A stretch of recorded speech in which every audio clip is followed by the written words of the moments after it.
Now, 25 years in power and counting, but trying times are beckoning for Ugandan President Yoweri Kaguta Museveni. The opposition walk-to-work defiance campaign is not only bringing out the worst of the Ugandan security agencies, but also, rather ironically, putting on the spot the man credited with pulling Uganda out of years of oppression and misrule. So, is President Yoweri Museveni losing the shine? Well, the Ugandan president is with us right now. Thank you, Mr. President, for joining us. Thank you. And we begin this interview by having a look at a clip of some of the recent developments in Uganda. Here it is.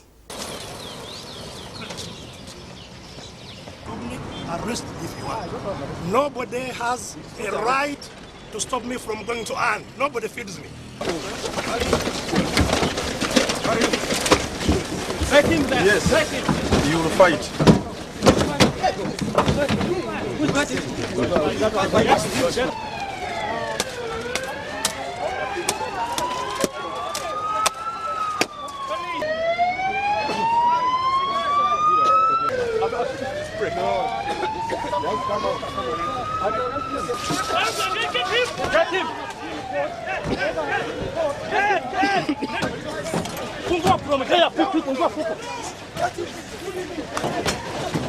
him. Put him. Now, Mr. President, many people have compared what we've just seen with what used to happen during the years of Idi Amin. How does it make you feel when comparisons are made between your style of rule and that of President Idi Amin Dada? Well, it just shows that you are not serious. You, who is reporting all this, because you didn't show when the people were stoning the police or when they were attacking vehicles. Cars were destroyed in Kampala, damaged, but you don't show it there. That is partial story. But even if we look at that partial story, why should a civilized leader resist the police if they say, you come with us? Why do you resist? Why don't you go along with them and you see what they want to do? We haven't seen resistance, Mr. President, in that clip. We have seen policemen breaking windows of the vehicle of the leader of opposition. No. First of all, that Besigye was walking. The police blocked him. They said, you come with us. He should have cooperated with them. That's what civilized people do. He didn't. Talking of civility, Mr. President, was it civilized for the police to behave in this manner? Yes, they could make some mistakes, but the original mistake is a mature person, a leader, not to be exemplary in following the law. That's the original problem. These young people can make their own mistakes. But how about me? Because me, I should be the example. I'm a mature person. If I've got a point of view, and these young policemen say, don't, you come with us, I should cooperate with them. But are you concerned, Mr. President? For me to struggle with these young people, they may make some mistakes. Yeah, you call them young people, Mr. President. They are the police and security agencies of Uganda. They are police. Are you concerned with what their actions would do to your personal image, Mr. President? My image will not be touched by this, because my image is based on substance. Okay, Mr. President, I want to quote you way back in 1987, a year after you came to power. You said that Uganda had gone through a traumatic period because Idi Amin and Milton Obote did not respect the rule of law. What did you say to critics who today say the same of you? That gentleman Besigye was being arrested, was being taken to a court of law. You know what Amin used to do? Murder them and throw them in the river Nile for the crocodiles. I've not heard of Besigye's body floating for the crocodiles to eat. What about the man of his arrest, Mr. President? That may have some problem. But also, how about his own conduct? Why don't you talk about that? Well, Mr. President, Kizza Besigye is the face of the Ugandan political opposition. Would you say the government of NRM has treated the opposition in Uganda the way civilized and democracies should treat the opposition? Yes, the civilized opposition should be civilized themselves. you're going back to the same question. If the police say, first of all, he did not inform the police, which is part of the Constitution. Yes, you have got freedom to demonstrate, but the police has got the power to regulate public assemblies. This is in the Constitution of Uganda. And why is that?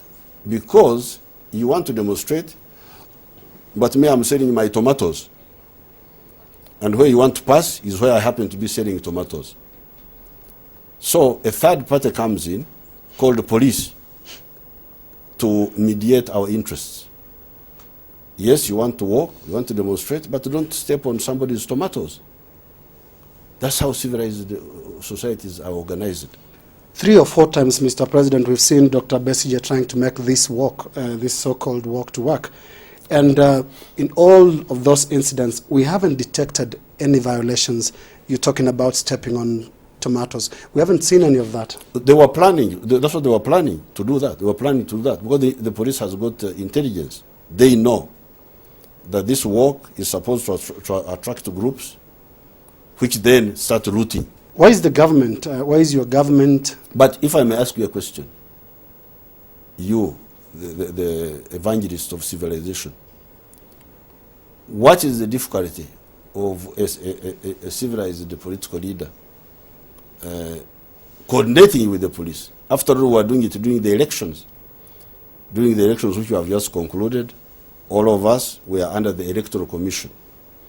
I could not hold a rally without informing the Electoral Commission. Why can that not be done? Your government has not allowed public demonstrations since the election. I don't know what because they don't inform the people they are supposed to inform. Because they don't inform the people they are supposed to inform. So my question to you is, if during the elections you could hold any meeting, provided you liaised with the Electoral Commission, why can it not be done now? Talking of democracy now, Mr. President, I want to take you to the fact that in a few days' time you'll be sworn in for a new term. What is your agenda this coming term, considering the events of the past few days? We look at the mandate that you got during the election and it was quite high. But looking at the mood in the country right now, in the past few days, there is a bit of a gap between the mandate you commanded in February and the state you find yourself in politically today. Well, I don't see the gap. The gap is that when we voted, there were those who supported us, more than 5 million voters. There are those who didn't vote for us, about 2 million.